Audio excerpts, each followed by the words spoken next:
यहाँ क्लिक करके सब्सक्राइब करें और हाँ, बेल आइकन जरूर दबाएं। देखिए, मेरी क्या औकात है कि मैं कोई लड़ाई लड़ूंगा, लेकिन इस लड़ाई में तो तमाम उत्तर प्रदेश के बुनकरों की एकजुटता ने काम किया और ख़ास तरीके से उसमें बुनकरों के साथ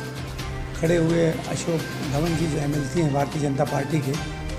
उनकी कोशिशों से कुछ काम बना है। लेकिन अभी बहुत ज़्यादा खुश होने की ज़रूरत नहीं है।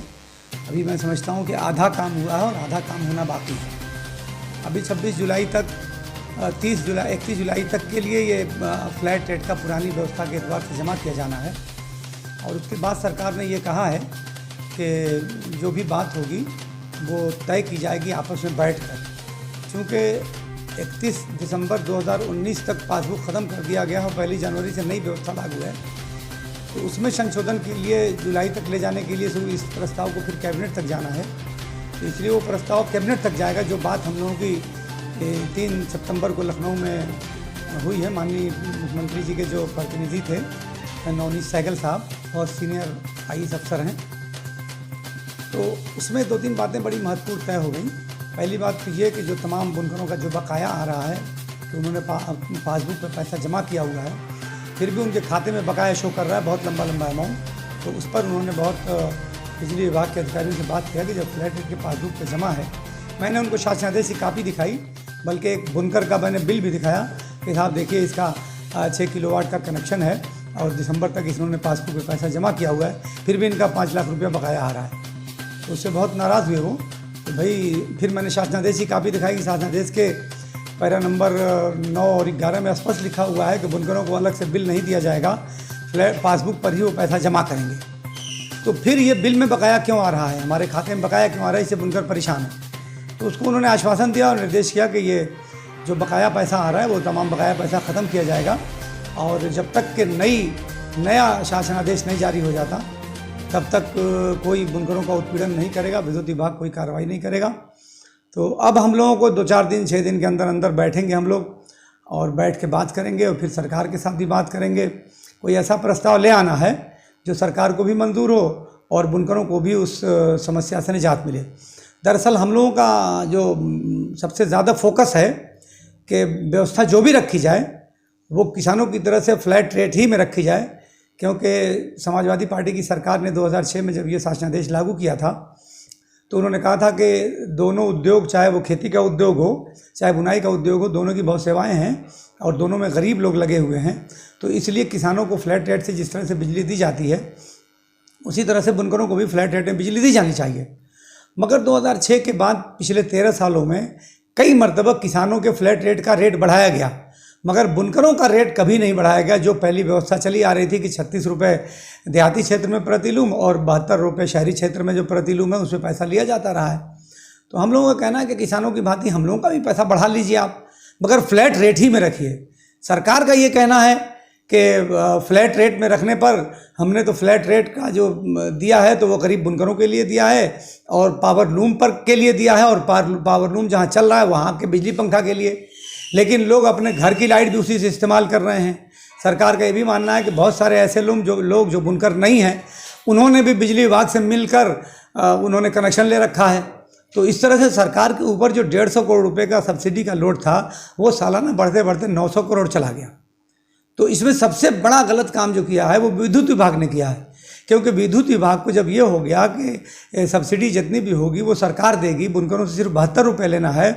तो विद्युत विभाग ने ये किया कि जितनी उनकी लाइन लॉस होती है, जितना वो फर्जी कनेक्शन चलवाते हैं, जितनी बिजली चोरी होती है,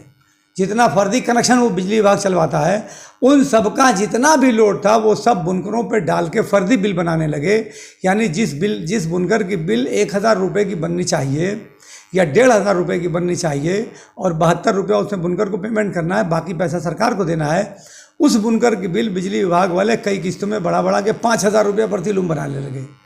तो नतीजा ये हुआ कि ये चोरी बुनकर नहीं कर रहा है, ये चोरी विद्युत विभाग कर रहा है। विद्युत विभाग तो पूरा नीचे से ऊपर तक भ्रष्टाचार में लिप्त है और उसकी मर्जी के बिना जो कटिया से चल रहा है वो नहीं चल रहा है। उनकी मर्जी के बिना फ्लैट रेट के पासबुक पर जो बुनकर नहीं है वो भी जो चला रहे हैं तो वो उनके जाने बिना नहीं चला रहे हैं। तो व्यवस्था को ठीक करना है तो ये करना पड़ेगा। तो मेरा मानना ये है कि सरकार के सामने भी संकट है, तो हम लोगों को सरकार के संकट को भी ध्यान में रखना है और जो चीज़ प्रैक्टिकल हो वही मांग करनी है, और बुनकरों का भी हित हो ये भी हमको ध्यान रखना है कि ये उद्योग जब इतने बड़े पैमाने पर विद्युत का बिल देना पड़ेगा तो ये उद्योग चलेगा नहीं, ये उद्योग बंद हो जाएगा। तो हमको दोनों चीज़ों को ध्यान में रखते हुए सरकार के साथ बैठक करनी है और बात करनी है, और सरकार का रुख बहुत अच्छा है। सरकार चाहती है कि हम लोग बुनकरों को सुविधा दें,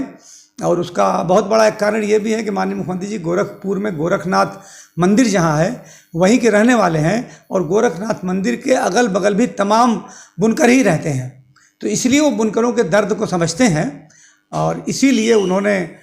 ये मौका हम लोगों को दिया है और तमाम रोक भी लगाई है, और उन्होंने ये महसूस किया है कि बुनकरों को राहत मिलनी चाहिए। दरअसल मुख्यमंत्री जी को विद्युत विभाग ने बिल्कुल गुमराह कर दिया था और उनको ये समझा दिया था कि बुनकर सब चोर हैं, लेकिन फिर जब उन्होंने तहकीक की तो उनको ये बात पता चली कि ऐसा नहीं है, गड़बड़ी कहीं और है, और जो गरीब बुनकर है जो पढ़ा लिखा भी नहीं है उसके ऊपर सारा इल्ज़ाम डालकर महकमे के लोग अपनी जिम्मेदारी से बचना चाहते हैं। तो उन्होंने ये मांगा था कि आप कृपया हमको ये सूचना देने का कष्ट करें कि पूरे उत्तर प्रदेश में जो बुनकर हैं तो 5 किलोवाट तक के कितने बुनकर हैं और उनका कितना लोड है केवीए में, और 5 किलोवाट से 10 किलोवाट तक के कितने बुनकरों की संख्या है और उनका कितना लोड है, और 10 किलोवाट से ऊपर के बुनकरों की क्या संख्या है और उनका लोड कितना है। हम ये जानना चाहते हैं कि जितना लोड टोटल विद्युत विभाग में हमारे कनेक्शन का है उसमें 5 किलोवाट के बुनकरों का कितना लोड है, और 5 किलोवाट से 10 किलोवाट तक के कितने बुनकरों का लोड है, और 10 किलोवाट से ऊपर के जो बुनकर हैं उन पर कितना बड़ा लोड है। क्योंकि मेरी जानकारी में ये बात आई है कि एक एक लोगों का 400 किलो 500 किलोवाट का कनेक्शन है, क्योंकि शासनादेश में 150 किलोवाट तक का एक कनेक्शन लेने के लिए अधिकृत था। तो किसी के वहाँ अगर 400 किलोवाट का खर्च है, doubling machine, twisting machine, winding machine, इस तरह की बड़ी बड़ी मशीनें लोगों ने लगाकर इस योजना में डालकर करोड़ों करोड़ रुपए का सरकार को चूना लगा रहे हैं। तो जो बहुत बड़े उपभोक्ता हैं जिनके पास पावर लूम है ही नहीं, वो भी इस योजना में घुसकर उन लोगों ने सबसे बड़ा बुनकरों का नुकसान किया और सरकार से सबसे बड़ी धनराशि ली है। हमारा मानना ये है कि इस तरह के लोगों को, तमाम लोगों को इस तरह की योजना से बाहर कीजिए। आप जाइए देखिए मऊआयमा में, यानी वो लोग जो कपड़ा बनाते हैं उस कपड़े पर मजदूरी मिलती है 20 पैसा, 25 पैसा, 30 पैसा मीटर। तो अब आप बताइए कि उस मऊआयमा के लोग जहाँ इतनी कम मजदूरी है, इतना सस्ता कपड़ा बनाते हैं, तो उन लोगों को अगर बिजली का बिल देना पड़ा तो कैसे चलेगा काम। आप गोरखपुर में चले जाइए, गोरखपुर में भी वही हाल है, बहुत सस्ता कपड़ा बनता है। आप देवरिया में चले जाइए, आप खलीलाबाद में चले जाइए, कानपुर में तमाम लोग हैं जो बहुत मामूली थान बनाते हैं या बैंडेज बनाते हैं या इस तरह की चीज़ें बनाते हैं। आप मेरठ चले जाइए, मेरठ में सारे लोग ये कफन का कपड़ा बनाते हैं या इसी तरह का बहुत जो मामूली कपड़े वो बनाते हैं। तो इन सारी जगहों पे जो बहुत ही गरीब बुनकर हैं वही पावर लूम चलाते हैं। किसी के पास 5 लूम है, किसी के पास 10 लूम है, किसी के पास 20 लूम है, किसी के पास 30 लूम है। तो मेरा ये कहना है कि जो पावर लूम के बुनकर हैं उनको इस योजना का लाभ दिया जाना चाहिए, न कि जिन लोगों ने बड़ी बड़ी फैक्ट्री लगा के डबलिंग मशीन, वाइंडिंग मशीन और डबलर लगा रखा है बहुत बड़ा बड़ा, जिसमें 400, 500 किलोवाट तक के लोगों ने अपने इस योजना का लाभ ले रहे हैं। तो ऐसे तमाम जो बहुत बड़े उद्योगपति हैं उनको इस योजना से बाहर किया जाना चाहिए, और जो गरीब बुनकर हैं जिन्होंने छोटा सा कोई कैलेंडर लगा लिया, कोई किसी ने सोची छोटी सी डबलिंग मशीन लगा लिया, किसी ने कोई छोटी सी जरी मशीन लगा लिया, किसी ने कोई सांचा लगा लिया, उस पर अपना कारोबार कर रहा है। तो ये योजना सिर्फ इन लोगों के लिए थी, और इन लोगों के लिए योजना इसलिए थी कि जो गरीब छोटे बुनकर हैं उनको बिजली में लाभ जब मिल जाएगा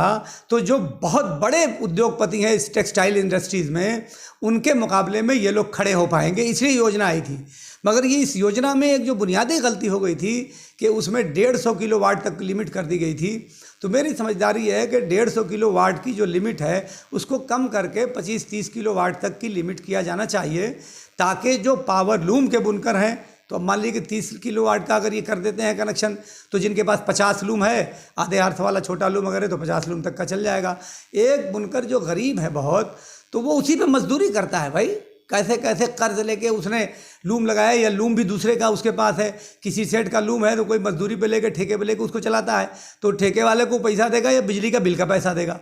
तो इस तरह के बहुत सारे संकट हैं और इन सभी संकट को सरकार को समझना पड़ेगा और बहुत बड़े जो उद्योगपति हैं, करोड़पति और अरबपति, ऐसे लोगों को इस योजना से बाहर करना पड़ेगा। तभी जाके सरकार भी सुरक्षित होगी, सरकार के ऊपर गैर ज़रूरी बर्डन नहीं पड़ेगा और बुनकरों को जो लाभ मिलना चाहिए वो लाभ भी मिलेगा। कुल मिलाकर हमारा ये मानना है कि हमको फ्लैट रेट में ही विद्युत चाहिए किसी भी हाल में। आप हमारा जो 72 रुपया उसको बढ़ा लीजिए, 200-250 कर लीजिए प्रति लूम, लेकिन प्रति लूम फ्लैट रेट के एतबार से ही सरकार से हम लोगों का अनुरोध है कि आप उसको फिक्स कर दीजिए। हम लोग आपका गुणगान करेंगे, ऊपर वाला भी आपके लिए अच्छे दिन ले आएगा। बुनकर जब खुश रहेगा तो वो अच्छा कपड़ा बनाएगा, आबाद रहेगा। मैं समझता हूँ कि आप लोगों के माध्यम से, मीडिया के माध्यम से सरकार तक हमारी बात ज़रूर पहुँचेगी। मैं फिर एक मरतबा जो भारतीय जनता पार्टी के जो नेता हैं, कई एक मंत्री हैं जिसमें इसमें हम लोगों की बहुत मदद की है, तो मैं उन सब लोगों का आभार व्यक्त करता हूँ। देखिए, हम लोग सब अलग अलग दलों के लोग हैं, लेकिन सबसे पहले हम अपने समाज के लिए हैं। हमारा समाज जब सुरक्षित रहेगा तभी हमारा वजूद भी रहेगा, तभी हम किसी भी पार्टी में रहकर अपनी पार्टी के लिए काम कर सकेंगे। लेकिन जब समाज का वजूद हमारे ख़त्म हो जाएगा तो हम किसी भी दल के लिए कोई काम नहीं कर सकते। तो अब दल से ऊपर उठकर हम लोग चाहते हैं कि सरकार इसमें हमारी मदद करे और जो सुविधा हम लोगों को मिल रही थी उस सुविधा में बड़ी बाधा न डाले। जो सच्चाई है कि सरकार के साथ विद्युत विभाग के लोग धोखा कर रहे हैं, तो कोई ऐसा बैरियर बनाया जाए जिससे उन बैरियर से को पार करके सरकार को के साथ कोई धोखा ना कर सके। तो मैं समझता हूँ कि सरकार इस पर बहुत गंभीरतापूर्वक विचार करेगी। एक बहुत जिम्मेदार और बहुत समझदार अधिकारी को सरकार ने नियुक्त किया था। 19 मरतबा मंत्रियों और अधिकारियों से बात कर चुके हैं, मगर किसी भी अधिकारी ने हम लोगों की बात समझने का प्रयास तो किया, मगर वो समझ नहीं पा रहे थे। मगर अशोक सहगल साहब ने